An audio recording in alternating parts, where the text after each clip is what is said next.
October day, 1882, behind the grating of the Carmel, I saw my beloved Pauline, now become Sister Agnes of Jesus. Oh, how much I suffered in that parlour! As I am writing the story of my soul, it seems to me that I ought to tell you everything.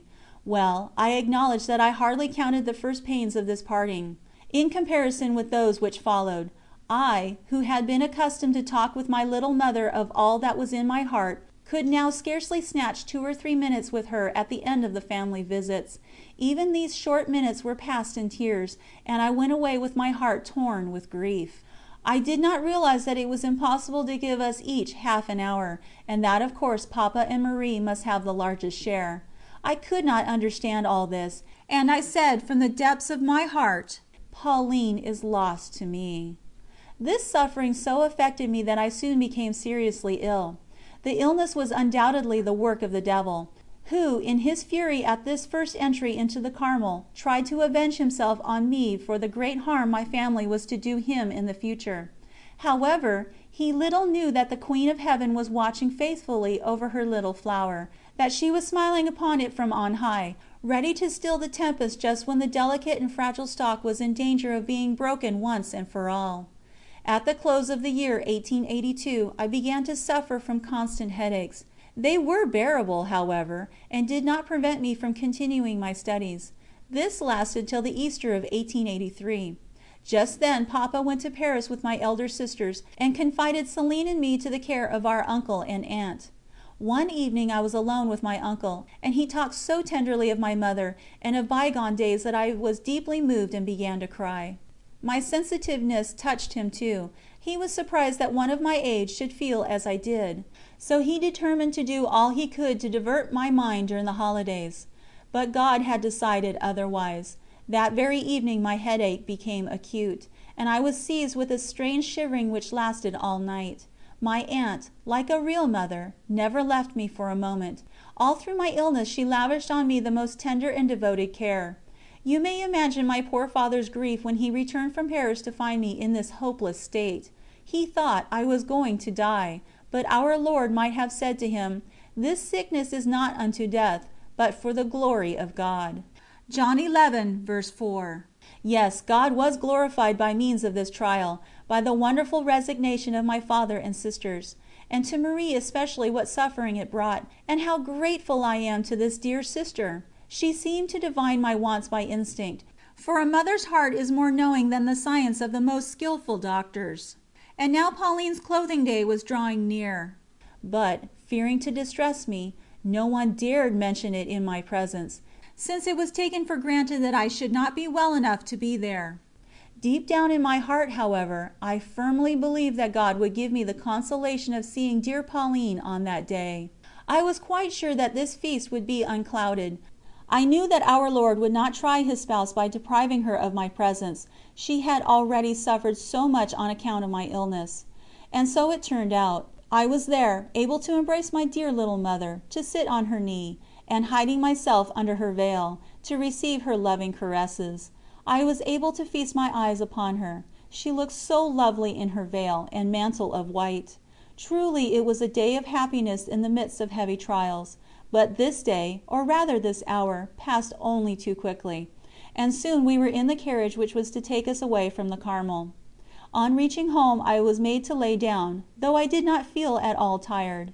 But next day I had a serious relapse, and became so ill that, humanly speaking, there was no hope of any recovery. I do not know how to describe this extraordinary illness. I said things which I had never thought of. I acted as though I were forced to act in spite of myself. I seemed nearly always to be delirious, and yet I feel certain that I was never, for a minute, deprived of my reason. Sometimes I remained in a state of extreme exhaustion for hours together, unable to make the least movement, and yet, in spite of this extraordinary torpor, hearing the least whisper. I remember it still, and what fears the devil inspired. I was afraid of everything. My bed seemed to be surrounded by frightful precipices. Nails in the wall took the terrifying appearance of long fingers, shriveled and blackened with fire, making me cry out in terror. One day, while Papa stood looking at me in silence, the hat in his hand was suddenly transformed into some horrible shape, and I was so frightened that he went away sobbing. But if God allowed the devil to approach me in this open way, angels too were sent to console and strengthen me. Marie never left me, and never showed the least trace of weariness in spite of all the trouble I gave her, for I could not rest when she was away. During meals, when Victoire took care of me, I never ceased calling tearfully, "Marie, Marie!" When she wanted to go out, it was only if she were going to Mass or to see Pauline that I kept quiet. As for Léonie and my little Céline, they could not do enough for me. On Sundays they shut themselves up for hours with a poor child who seemed almost to have lost her reason. My own dear sisters, how much I made you suffer. My uncle and aunt were also devoted to me. My aunt came to see me every day, and brought me many little gifts. I could never tell you how my love for these dear ones increased during this illness. I understood better than ever what Papa had so often told us. Always remember, children, that your uncle and aunt have devoted themselves to you in a way that is quite exceptional.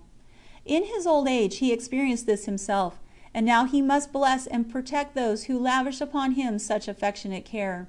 Footnote: Madame Guérin died holily on February 13, 1900, aged 52.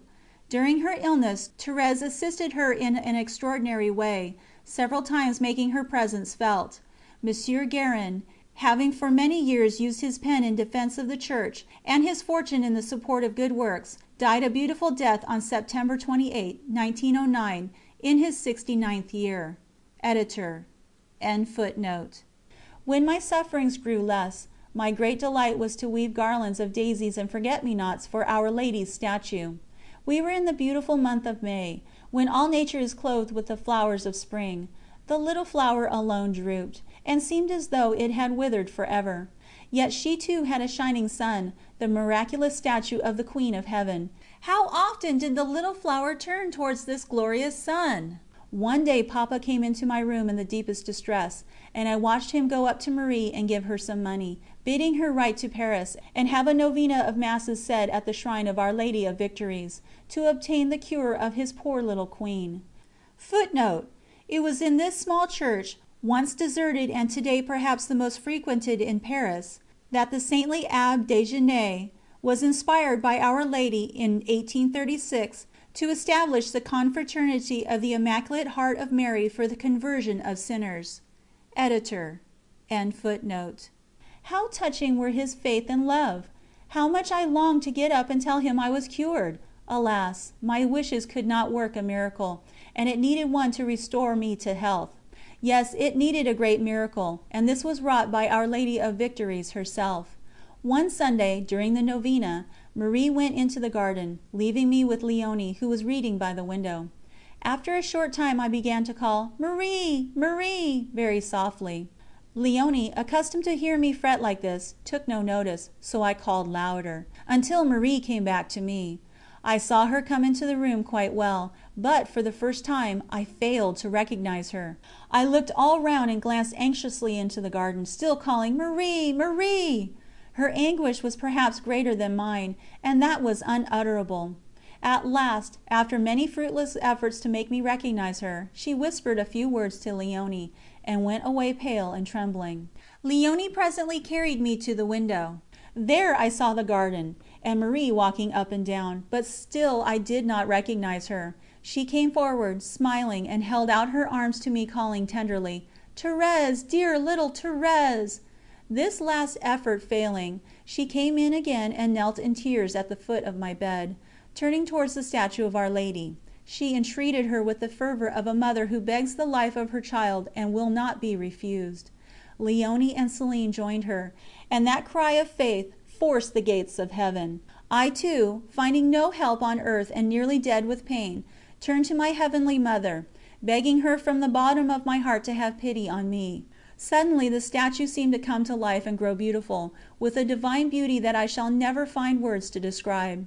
The expression on Our Lady's face was ineffably sweet, tender and compassionate, but what touched me to the very depths of my soul was her gracious smile. Then all my pain vanished. 2 big tears started to my eyes and fell silently. They were indeed tears of unmixed heavenly joy. Our Blessed Lady has come to me, she has smiled at me. How happy I am! But I shall tell no one, or my happiness will leave me." Such